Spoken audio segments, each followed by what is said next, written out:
मी लाल मोहम्मद सरदार मालाधारी या कन्याडोल कोकर्डा गट ग्रामपंचायत जी की कळमेश्वर तालुक्याअंतर्गत नागपूर जिल्ह्यामध्ये येते, तिथला मी सरपंच आहे.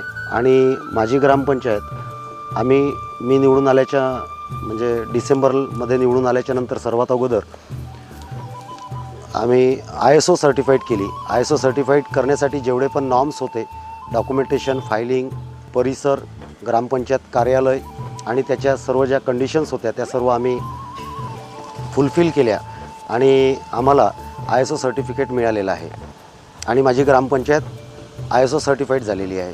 त्याच्यानंतर माझं जे गाव आहे ते गाव राष्ट्रीय पशुवैद्यकीय महाविद्यालय नागपूर यांच्यासोबत ॲडॉप्टेड विलेज म्हणून त्यांच्याकडनं माझ्या गावाची निवड करण्यात आली आणि त्या राष्ट्रीय पशुवैद्यकीय महाविद्यालयाच्या सौ बांतिया मॅडम त्या समन्वयक आहेत, त्यांनी आणि कृषी विज्ञान केंद्र माझ्या गावाच्या लगतच 4 ते 5 किलोमीटरच्या अंतरावर कृषी विज्ञान केंद्र दूधबर्डी येथे तेथील जे लांडगे सर आहेत आणि या पशुवैद्यकीय महाविद्यालयाच्या बांतिया मॅडम यांच्या दोघांच्या सहकार्याने माझं गाव ॲडॉप्टेड विलेज म्हणून त्या कॉलेजला जोडलेलं आहे.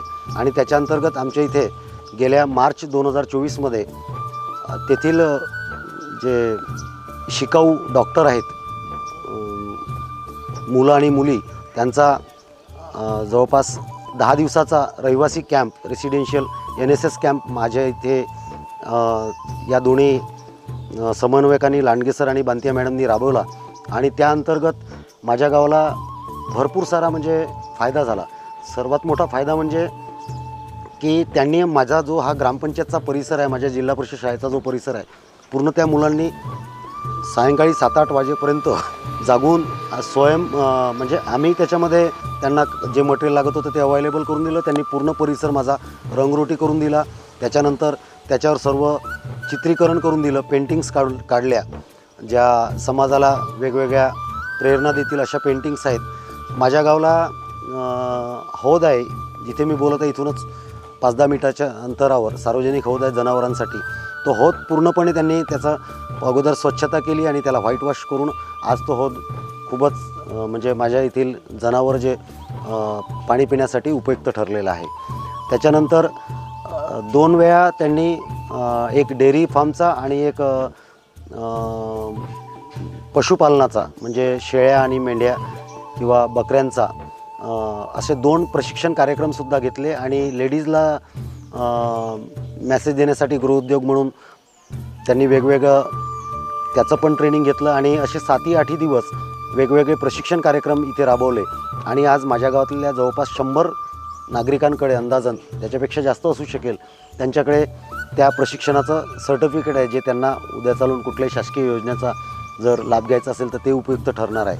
आणि ते जे मुलं आमच्याकडे 8 ते 10 दिवस मुक्काम येते, त्याच्यामुळे काय झालं की लोकांसोबत लोक मीटिंगला यायचे, प्रशिक्षणाला यायचे आणि एक जागरूकता आली की आपण शेतीसोबतच एक पूरक व्यवसाय म्हणून आपण जर याच्याकडे वळलो तर ते व्यवसाय कसा करायचा, म्हणजे वंशपरंपरागत करण्यापेक्षा या तिथले जे डीन लोक आले होते आणि ते लांडगे सर, बांतिया मॅडम आणि त्यांनी वेगवेगळ्या दिवसाला वेगवेगळे एक्सपर्ट बोलवले आणि त्यांनी पूर्णपणे मार्गदर्शन केलं. त्याच्यामुळे माझ्या इथे खूप सारा अवेअरनेस आलेला आहे पशुपालनाबद्दल. आणि खूप सारे लोक आत्ता ते प्रशिक्षण झाल्याच्यानंतर MRGS अंतर्गत आम्ही जवळपास 10 ते 12 जनावरांच्या गोठ्यांचे, ज्याला MRGSमध्ये अनुदान मिळतं 100%, त्याचे प्रस्ताव आम्ही पंचायत समितीला सादर केलेले आहे आणि ते आता मंजुरीच्या मार्गावर आहे. म्हणजे जवळपास मार्चपासून आता पकडा जून चालू आहे, 2 ते 3 महिन्यामध्येच आम्ही ते 10 ते 12 प्रस्ताव स्वयंस्फूर्तीने लोकांनी स्वतः येऊन ते प्रस्ताव टाकले, जेणेकरून आपण तिथे गोठा बांधू तर शेळीपालन किंवा दुग्ध व्यवसायाचा धंदा होऊ शकेल. त्याच्यानंतर यांचं आम्हाला भरपूर मोठं मोलाचं योगदान मिळालेलं आहे आणि मी त्यांना पुन्हा विनंती करतो की कधी काळी भविष्यामध्ये सुद्धा असाच आमच्या इथे NSS कॅम्प घ्या, जेणेकरून आमच्या इथे जागरूकता येईल शेतकऱ्यांमध्ये आणि पूरक व्यवसाय म्हणून शेतकरी त्याच्याकडे वळतील.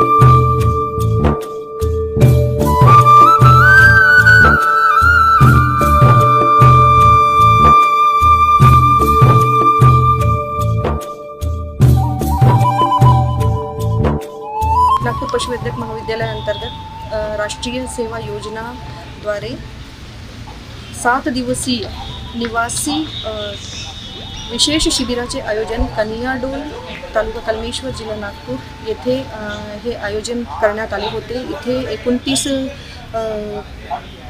स्वयंसेवकांनी, राष्ट्रीय सेवा योजनाच्या स्वयंसेवकांनी सहभाग नोंदविला आणि यामध्ये आम्हाला पशुसंवर्धन विभाग यांचेसुद्धा सहकार्य लाभले आणि सोबतच महत्त्वाचे म्हणजे आम्हाला मोलाचे मार्गदर्शन त्या गावाचे ग्रामपंचायत श्री मालाधारीजी यांनी जे आम्हाला मोलाचे सहकार्य केले त्याबद्दल मी अक्षरशः त्यांची आभारी आहे.